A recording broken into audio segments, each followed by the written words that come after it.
Welcome to Dishari competitive exam. Dishari competitive এক্সামে আপনাদের সকলকে স্বাগত। আজ আমরা পলিটির 10টি গুরুত্বপূর্ণ প্রশ্ন নিয়ে আলোচনা করছি, যেগুলি আপকামিং বিভিন্ন পরীক্ষার জন্য খুবই গুরুত্বপূর্ণ। তো আমাদের দিশারি কম্পিটিটিভ এক্সামে ডব্লিউবিসিএস, পিলি এবং মেন্স, এছাড়া কম্বাইন্ড এবং এসএসসি ব্যাচ, যাতে সিজিএল, সিএইচএসএল এবং এমটিএস, এছাড়াও পুলিশ, এনটিপিসি ব্যাচ, এগুলোয় ভর্তি চলছে। যারা ভর্তি হতে ইচ্ছুক সত্তর যোগাযোগ করে নিও। দেখো প্রথম প্রশ্নটা কি আছে। প্রথম প্রশ্ন বলছে, according to article 66, who among the following participate in the election of vice president. Vice president মানে ভাইস প্রেসিডেন্ট নির্বাচনে কারা অংশগ্রহণ করে বা ভাইস প্রেসিডেন্টকে কারা ভোট দিয়ে নির্বাচিত করে। এই ভাইস প্রেসিডেন্ট নিয়ে একটা ফুল লেন্থ ভিডিও আমাদের ফেসবুকে আপলোড করা আছে।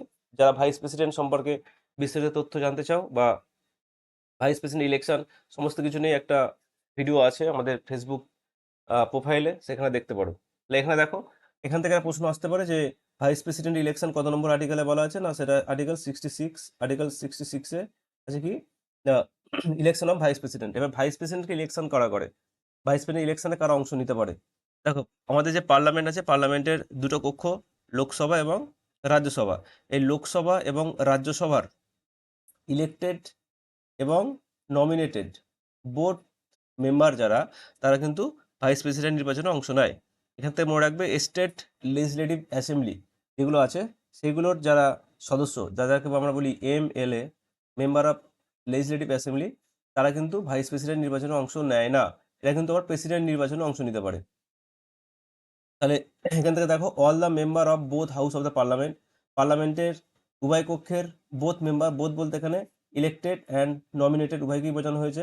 লোকসভায় যে আগে দুজন নমিনেটেড ছিল, সেই দুটো এখন আর নেই। এখন রাজ্যসভা টোটাল 12 জন যে নমিনেটেড সেটা আছে। এই দুটো তো বাদ চলে গেছে, সেটা পরের ব্যাপার।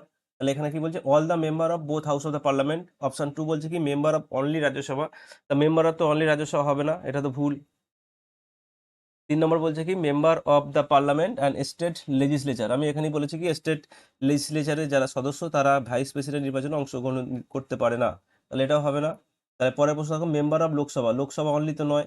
তাহলে উত্তর তাহলে কি, উত্তর হচ্ছে 1, all the member of the house of parliament, পার্লামেন্টের অল দ্য মেম্বার্স।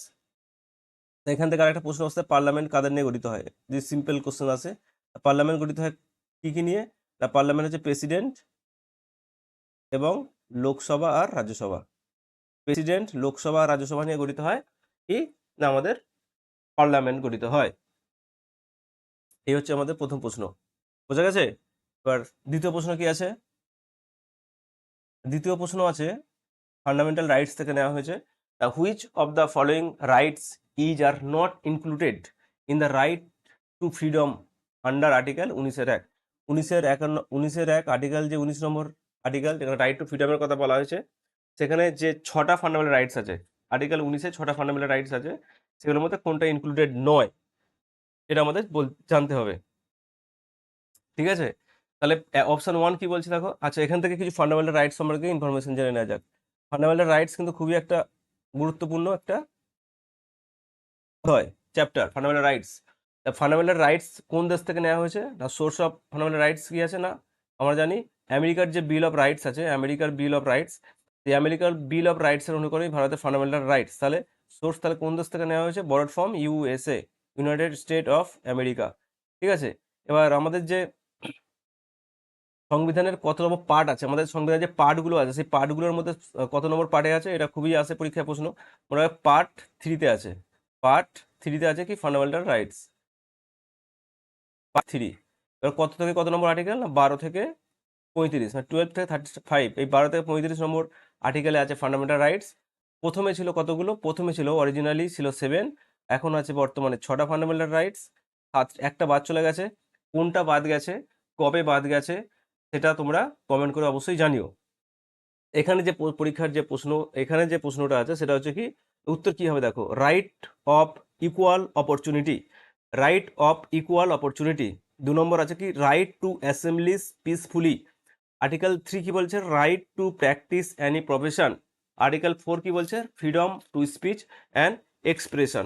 এর মধ্যে কোনটা হবে উত্তর? 19-এ যে 6টা ফান্ডামেন্টাল রাইটস এর কথা বলা আছে সেগুলো কি কি জানো? প্রথমে আছে freedom, right two equal opportunity, এটা কি আছে? তাহলে 6টা কি কি আছে বলে দিই একবার, শুনে রাখো, এখানে লেখার তো জায়গা পাচ্ছি না, বলে দিচ্ছি শুনে রাখো। 19-এ বলা আছে freedom of speech and expression, ঠিক আছে। 2 নম্বর কি বলছে না, right two assembly peacefully, right two assembly peacefully যেটা এখানে দেওয়া আছে, তাহলে এটা তো রাইট দেওয়াই আছে। 3 নম্বর কি বলছে? 3 নম্বর বলছে রাইট, আচ্ছা 1 মিনিট, রাইট টু পিসফুল, হ্যাঁ এটা তো এখানে দেওয়া আছে। তারপরে দেখো তারপরে কি বলছে না, তারপরে বলছে তোমার ফ্রিডম টু ফর্ম অ্যাসোসিয়েশন বা ইউনিয়ন, ঠিক আছে।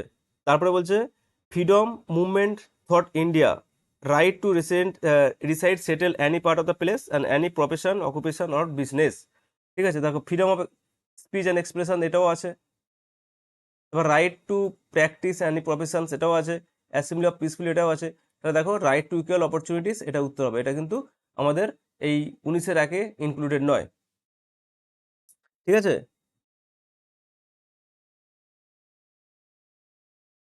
রাইট টু ইকুয়াল অপরচুনিটি এটা কোথায় আছে? ফান্ডামেন্টাল রাইটস কোথায় আছে? এটা আছে আর্টিকেল 16 নম্বর, আর্টিকেল আর্টিকেল 16 নম্বরে আছে এটা, ঠিক আছে। আর্টিকেল 16 আছে equal opportunity, right two equal opportunity, বোঝা গেল?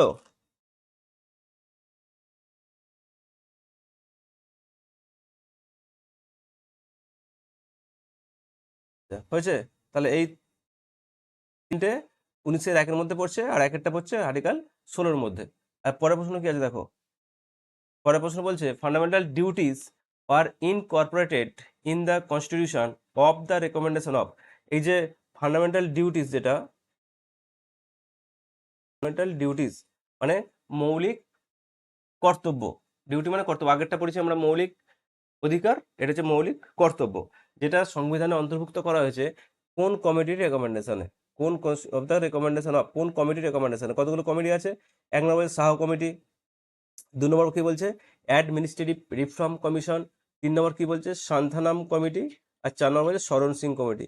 উত্তর তাহলে এখানে কি হবে? শরণ সিং কমিটির রেকমেন্ডেশন, যেটা 1942তম অ্যামেন্ডমেন্ট অ্যাক্ট, ঠিক আছে, 42তম অ্যামেন্ডমেন্ট অ্যাক্ট 1976 অ্যাড হয়েছিল, 42তম অ্যামেন্ডমেন্ট অ্যাক্ট 1976 এটা অ্যাড করা হয়েছিল, শরণ সিং কমিটির রেকমেন্ডেশনে এটা অ্যাড হয়েছিল, ঠিক আছে। আচ্ছা পরের প্রশ্ন কি আছে?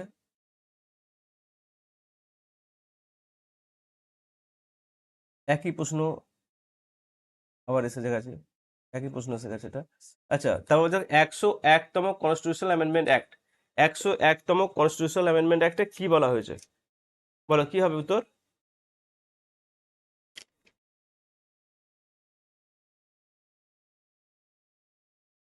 101তম কনস্টিটিউশনাল অ্যামেন্ডমেন্ট অ্যাক্টে কি বলা হয়েছে? বলো কি হবে?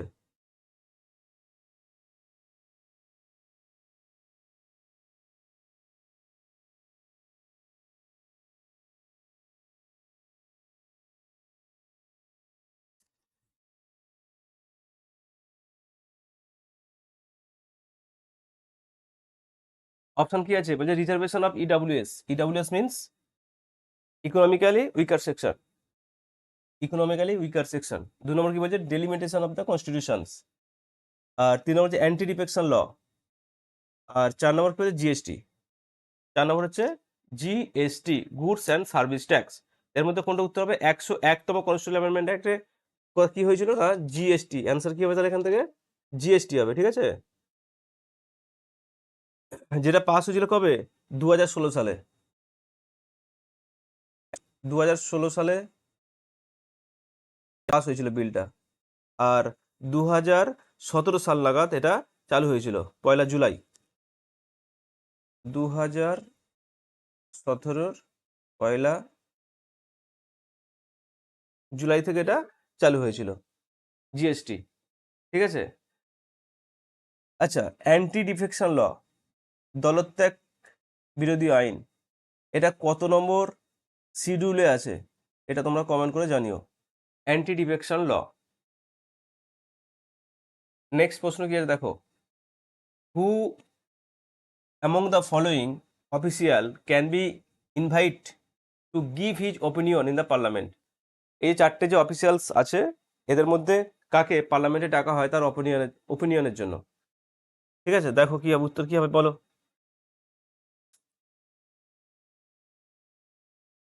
দেখো প্রথমটা কি আছে, অডিটর জেনারেল। 2 নম্বর হচ্ছে attorney general. 3 number chief justice of India. 4 number governor.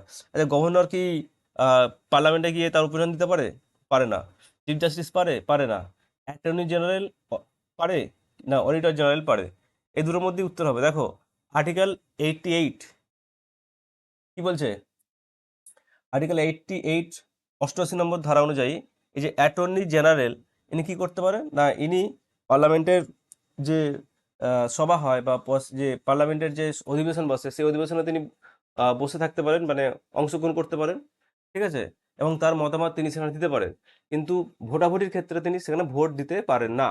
তার উত্তর এখানে কি আছে, অ্যাটর্নি জেনারেল উত্তর হবে। ঠিক আছে, অ্যাটর্নি জেনারেল।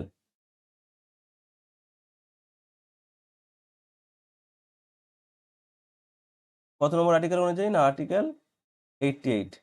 কিন্তু তিনি ভোট দিতে পারবেন না। তিনি সেখানে অংশগ্রহণ করতে পারবেন কিন্তু ভোট দিতে পারবেন না। ঠিক আছে, পরের প্রশ্ন দেখো কি আছে। Which article of the constitution India provide the right to constitutional remedies that empower the citizens to approach the court directly if their fundamental rights are violate. যদি কারো ফান্ডামেন্টাল রাইটস, মৌলিক অধিকার যদি কারো ভায়োলেট হয়, তাহলে সে কত নম্বর আর্টিকেল অনুযায়ী সে কি করতে পারবে, রিট জারি করতে পারবে। রিট এখানে দু ধরনের হতে পারে। ঠিক আছে, একটা হচ্ছে আর্টিকেল 32 আর একটা হচ্ছে আর্টিকেল 226। আর্টিকেল 32 অনুসারে তিনি সুপ্রিম কোর্টে রিট জারি করতে পারে, আর 226 নম্বর ধারা অনুযায়ী হাইকোর্টে রিট জারি করতে পারে। তাহলে উত্তর তাহলে এখানে কি হবে, দেখো আর্টিকেল 32। ঠিক আছে, আর্টিকেল 32। এবার দেখো রিট কয় ধরনের হয়, রিট কয় ধরনের হয়, রিট হচ্ছে 5টা। রিট হচ্ছে 5টা। 1 নম্বর কি আছে, 1 নম্বর কি আছে, হেবিয়াস কর্পাস। লিখে দিচ্ছে এখানে।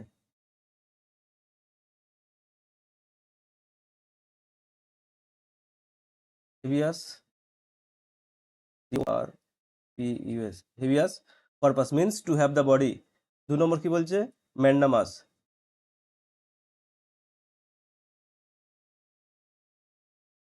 ম্যান্ডামাস। 3 নম্বর কি আছে, প্রহিবিশন, মানে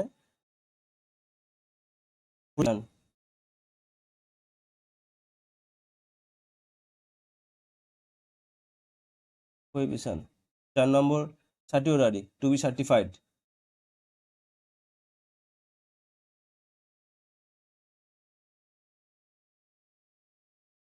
ওয়ারেন্টো, মানে what is your authority.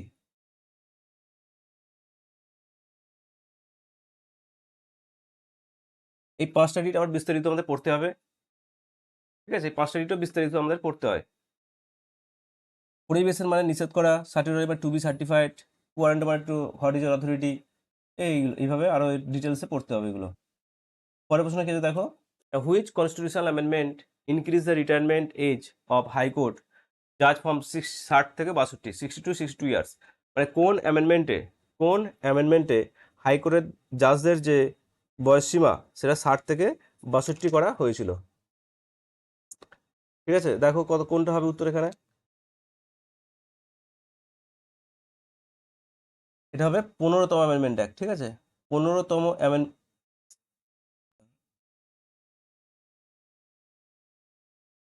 Automatic হয়ে যাচ্ছে কেন?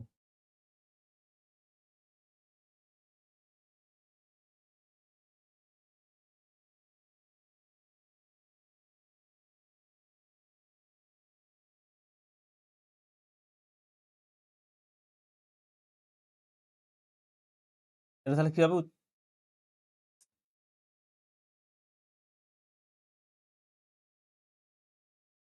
এর উত্তর হবে তাহলে 15তম অ্যামেন্ডমেন্ট অ্যাক্ট। ঠিক আছে, 15তম অ্যামেন্ডমেন্ট অ্যাক্ট যেটা হয়েছিল 1963 সালে।